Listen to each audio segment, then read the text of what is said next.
What speaking of Coach McVay, what were some of the kind of most fun or crazy behind the scenes moments that you can share that?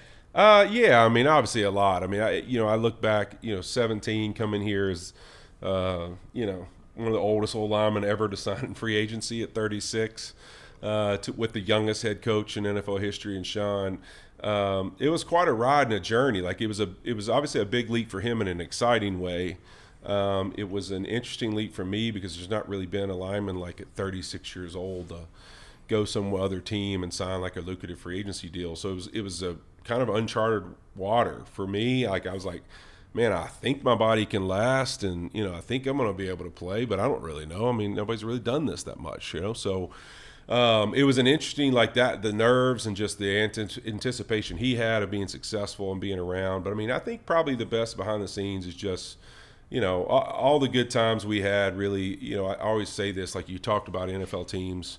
If you ask the Chiefs right now when they won the Super Bowl, they'd tell you that there was a moment in this offseason, leading into camp, that they really felt like they had a special group of guys, and the way they train and the way they put in the time. A lot of those things are done long before you ever end up playing in games. The relationships, the bonds, the things you build. So to me, it was a lot of those moments, just with Sean, with other guys on the team, with Stafford, obviously, when he came over. Goff, played with him for 4 years. I mean, just an awesome dude.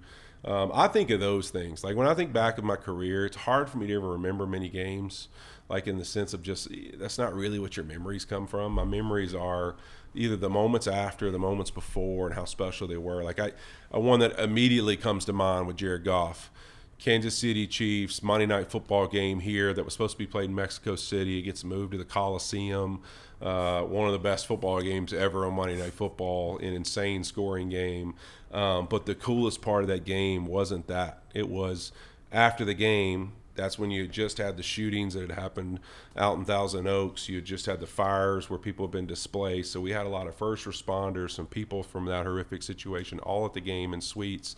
And because the game had been moved back to the Coliseum, no suites had been sold because it was supposed to be Mexico City. So all of us kind of had this opportunity, like, what do you want to do with them? So we were able to kind of, the Rams and all of us put together an opportunity to host all these people. After the game, they had the first responders and a lot of people from that horrific situation down on the field.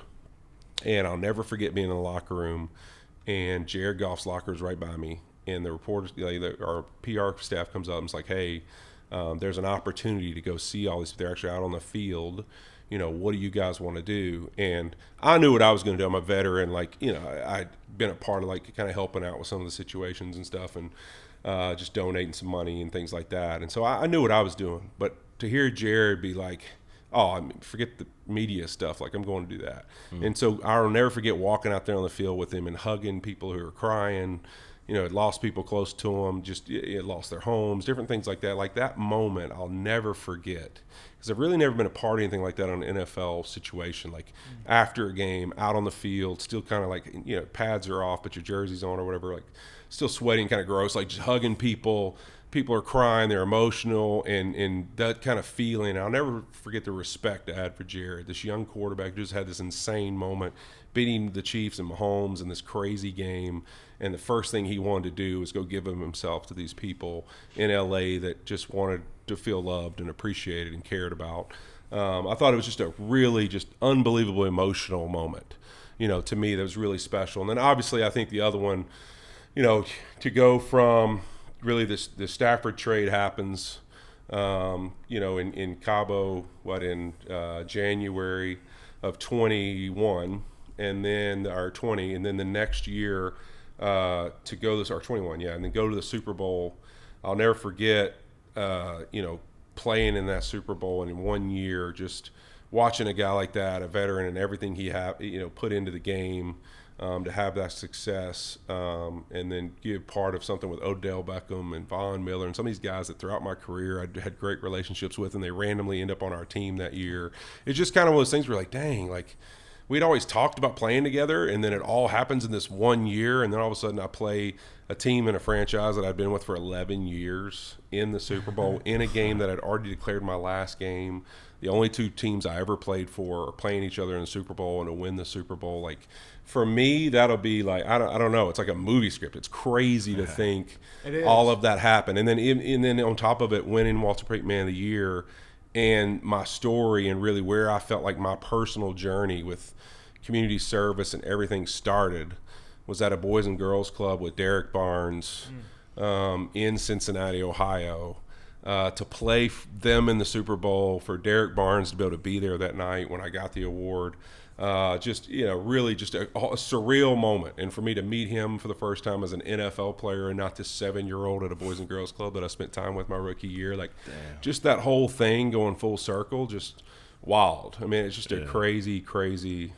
I don't know if I'll ever forget that, just all of that just happening in that moment. It was just rare. Yeah, that's really is all incredible. That's the stuff movies are made of, for sure. And to have such a long career, man, and to be in the position you're in as one of the oldest, linemen and everything, like it all came together how it was supposed to, man. That's dope, man. I'm like almost getting the chills. No, it's crazy. And that's what I mean. Like, I think people, and I know it's like, man, the games were awesome. Don't get me wrong. There's a lot of just epic moments, throughout my career. I mean, I always joke I was the only Walter Payton Man of the Year who ever got ejected twice in the NFL for fighting. But, it's like, listen, I had a lot of cool moments throughout my career. I fought Big John Henderson, Big Bad John, and the Jacksonville Jaguars. We both got ejected my third year in the league in a big brawl.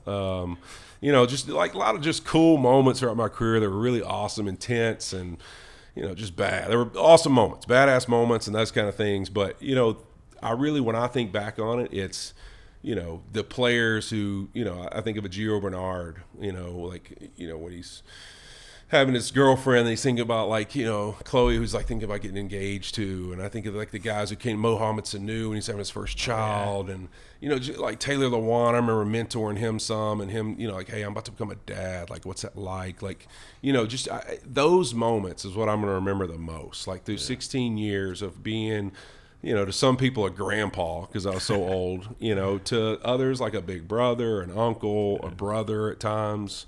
Younger in my career. I mean, those are the things I'm gonna remember the most, is watching some of these guys that got come to me and just, asking how to handle things with their family, or how to handle financial things, or expectations from a significant other, or whatever. Just those kind of little moments with guys in the locker room are the things I remember the most. Just watching guys grow up and become men and responsible for all the things they are, and then now getting to see them with multiple kids and everything else. It's just fun, man, to bond in that way. And have be a part of people's lives, whether it was a big way, small way, whatever. Yeah. That's what I look back at my time in the league and those relationships and how much they meant to me. Thank you for watching. Don't forget to drop a like if you enjoyed the video. And subscribe and hit the bell for a whole lot more to come.